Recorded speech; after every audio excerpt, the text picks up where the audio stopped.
Welcome to the winter solstice, a celebration of beautiful darkness.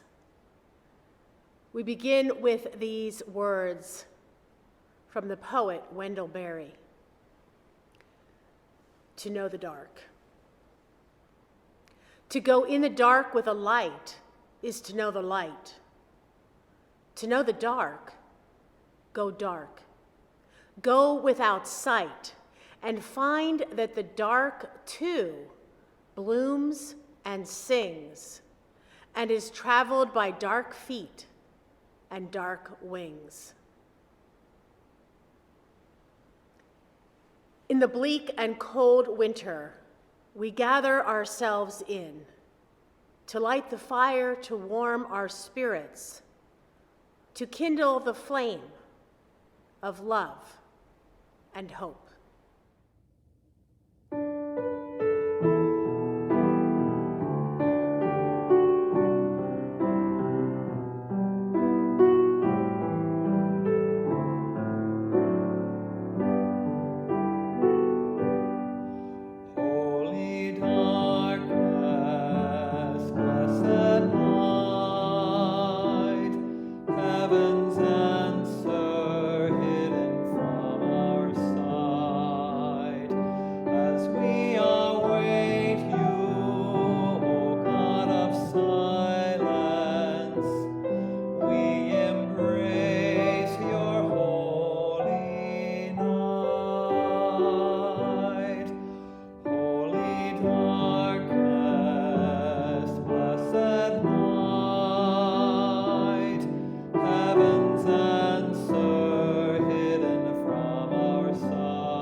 We gather to honor this day and night, the winter solstice, which is the shortest day and the longest night of the year. Traditionally, it is a time of both fear and expectancy, as the longest night leads to the return of the sun. Solstice in Latin means literally the sun standing still. And so we gather to tell the story again, that in prehistoric times, winter was a very difficult time for people in the northern latitudes. The growing season had ended, and the community had to live off of stored food and whatever animals they could hunt. The people would be fearful as the life-giving sun sank lower in the sky each day. They feared that it would eventually disappear and leave them in permanent darkness and extreme cold. After the winter solstice, they would have reason to celebrate as they saw the sun rising and strengthening once more. Although many months of cold weather remained before spring, they took heart that the return of the warm season was inevitable. A winter solstice service is a time to celebrate the faith that in all the dark seasons of life, light will come again. Cold and darkness will turn to warmth and light. We celebrate the beginning of the return of light into our lives, and at the same time, we do celebrate the darkness. For while we would not want to live in darkness or go through dark times forever, there is a time for darkness and the gifts that it brings. During the holidays, grief and sadness are often felt even more deeply than in other times of the year. The pandemic has certainly added all kinds of layers of grief and sadness to an already hard time. Among us here tonight are people feeling sadness, loss, grief, worry, fear, anger, and loneliness. Feelings that are like the cold and dark of the winter. The answer is not to insist to yourself or to others that you must feel merry and bright because it's Christmas. There is a deepness and a joy that can be found in the darkness. The darkness of the night sky, the dark and undiscovered places of our hearts, and the darkness which truly is a path to God.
In the beginning was the Word, and the Word was with God, and the Word was God.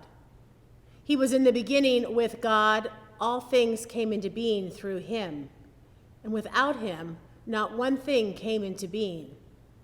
What has come into being in him was life, and the life was the light of all people. The light shines in the darkness, and the darkness did not overcome it. There is a winter in all of our lives, a chill and darkness that makes us yearn for days that have gone by, or put our hope in days yet to be. The winter, cold and bare as nature takes stock, rests, unwinds, sleeps until the time is right, an endless cycle and yet a perfect model.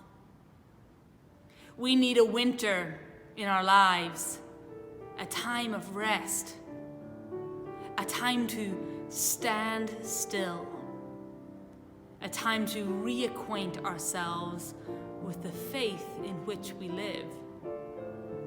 It is only then that we can draw strength from the one in whom we are rooted, take time to grow and rise through darkness into the warmth and the glow of your springtime, to blossom and flourish, bring color and vitality into this world.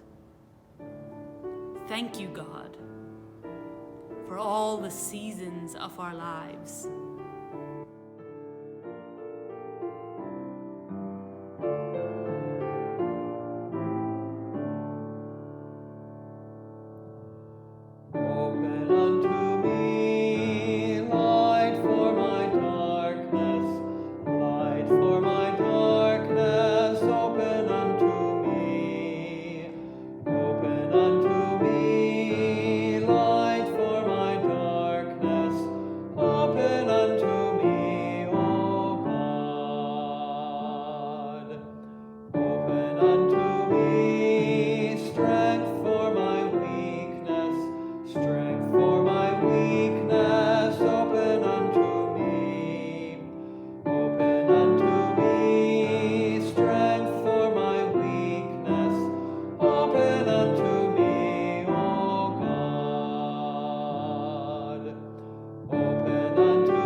I'm going to play the singing bowl, and I invite you to listen to its vibrations and allow the sound to take you into a deeper, quiet reflection. I will offer a question for us to meditate on, after which there will be a short time of silence. So sit comfortably. Become aware of your breathing, taking in several deep breaths.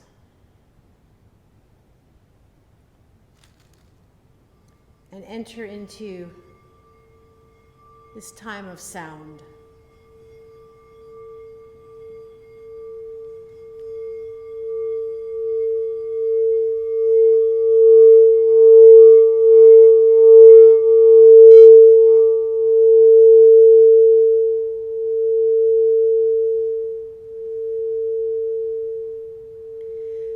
As we enter into this season of exquisite darkness, of hibernation for so many plants and trees and animals, What kind of rest do you need?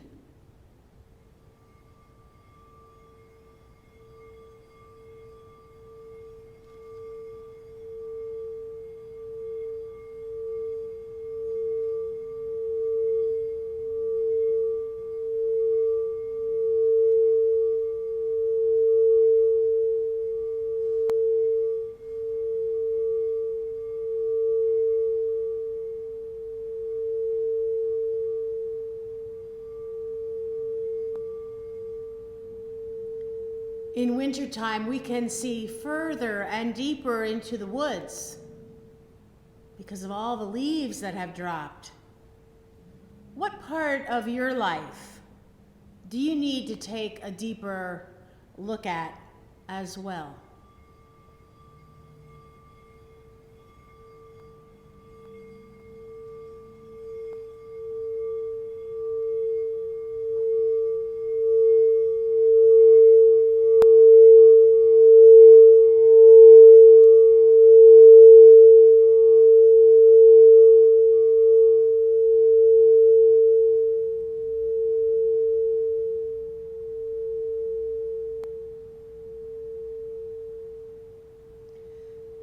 The longest night can help us remember that all of us have a darker side, a shadow side in all of us. This dark side includes qualities that we don't want others to see, that we don't even like to acknowledge ourselves. The traits that we're ashamed of, embarrassed about. Traits that we think if people saw them fully might cause them to reject us. The traits that perhaps we believe deem us undeserving or unworthy of love. Traits like being judgmental, weak, angry, lazy, selfish, controlling. Our dark sides are part of who we truly are, even though we don't like this part often. But by getting in touch with our shadow self, embracing our shadow side, our dark side, we can become more humble, more honest, more whole. And when we feel more whole, then we can feel more loved by God. Not because God doesn't love us always, but because when we're more whole, we can feel more connected to the God who loves us.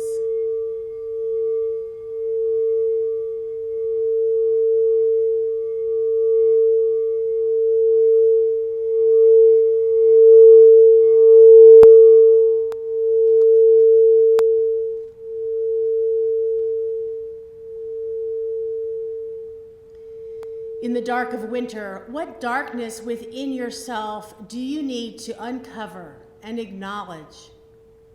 Where do you need to offer yourself forgiveness? Can you name the guilt or the shame that you might feel? And ask God to enfold you in grace.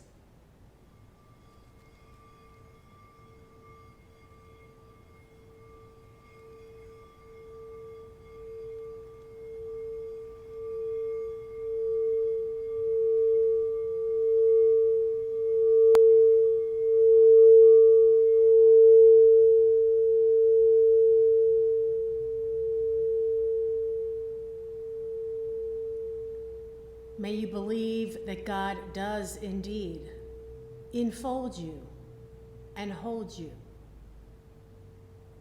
in love and grace. This is Blessing for the Longest Night by Jan Richardson.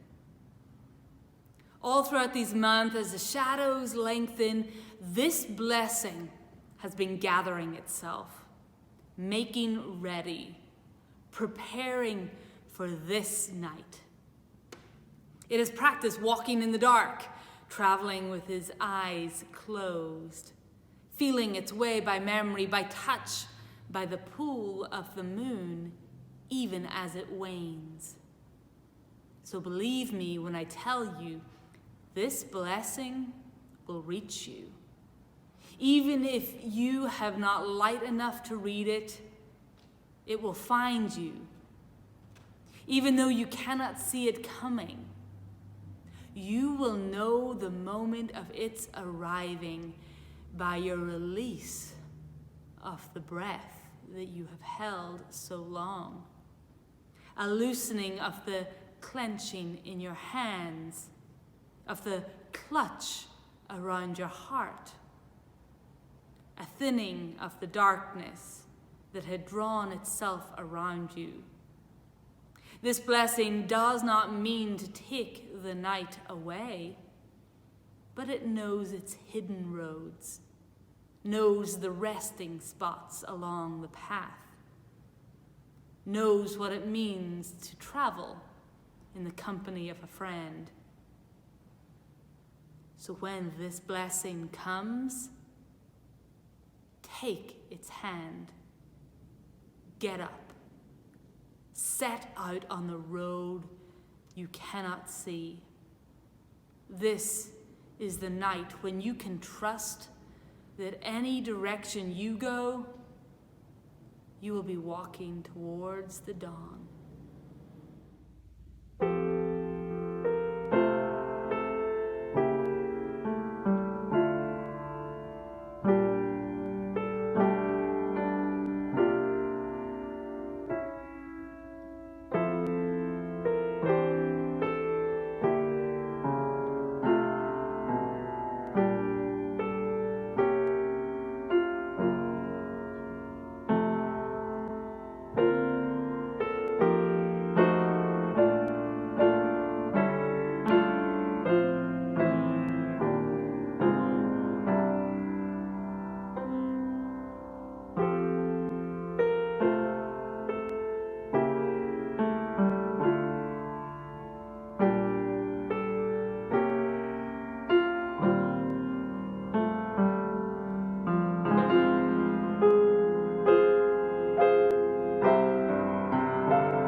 Advent in the dark. We wait in the darkness, expectantly, longingly, anxiously, thoughtfully. The darkness is our friend. In the darkness of the womb, we have all been nurtured and protected. In the darkness of the womb, the Christ child was made ready for the journey into light. It is only in the darkness that we can see the splendor of the universe, blankets of stars, the solitary glowings of the planets.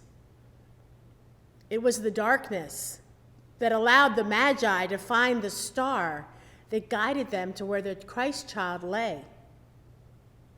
In the darkness of the night, desert people find relief from the cruel, relentless heat of the sun. In the blessed desert darkness, Mary and Joseph were able to flee with the infant Jesus to safety in Egypt. In the darkness of sleep, we are soothed and restored, healed and renewed. In the darkness of sleep, dreams rise up. God spoke to Joseph and the wise men through dreams. God is speaking still. Sometimes in the solitude of the darkness, our fears and concerns, our hopes and visions rise to the surface. We come face to face with ourselves and with the road that lies ahead of us. And in that same darkness, we find companionship for the journey.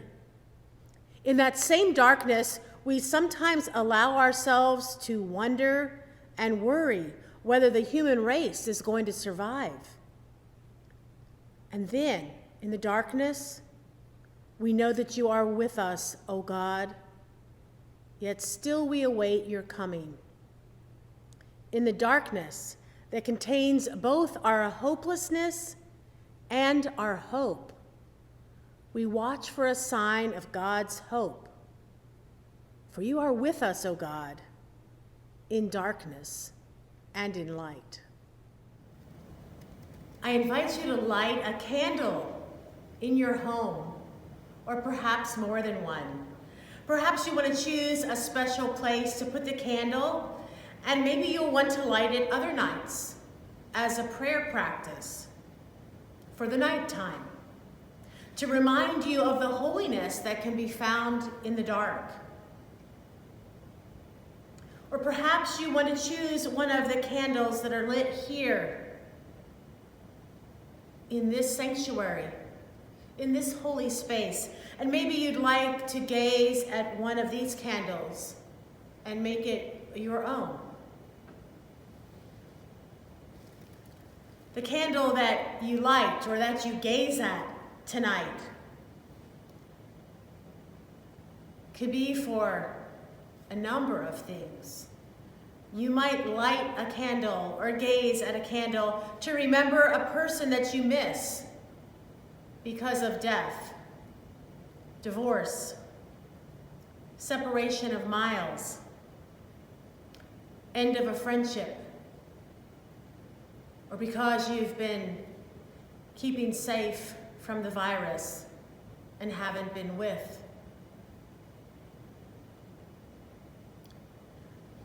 You might light a candle or gaze at a candle to shine a light on hard times that you've had so that you can learn,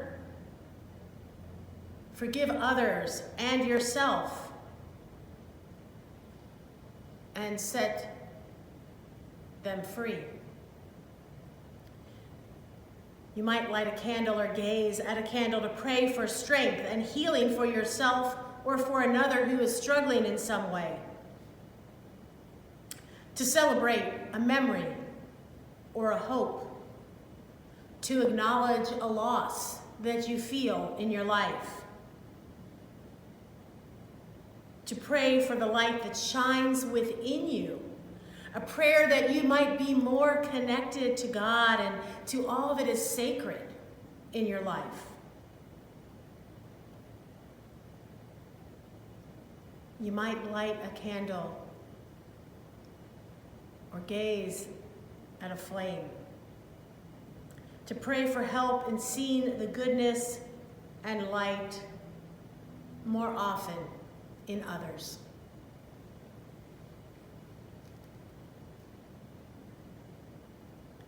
You might light a candle or gaze at a flame to pray for God's help in letting your own inner light shine more brightly. Gaze into the flame that you've lit at home, or gaze into one of these flames. Watch the flame dancing. And know that this is a moment of prayer. And it can be a moment of prayer, a prayer practice for you, wherever you find yourself tonight and in the week ahead and beyond. May you light a candle to remind you to celebrate darkness. Today, on the winter solstice, perhaps you have heard that Jupiter and Saturn are aligning closer together than they've ever done in 800 years. And when they align that close together like they did 800 years ago, they form what looks like the Christmas star. And so if you haven't already done so, go out into the night, gaze into the sky. We hope for a clear evening to be able to see it well. And look for the Christmas star. And even if you can't see it, if it's cloudy or where you live has it blocked, know that it's there. The light of Christ shining in the night sky. And so may the sun, moon, and stars and planets glow on you like a great fire. May you rest and hibernate in the exquisite darkness that is a gift.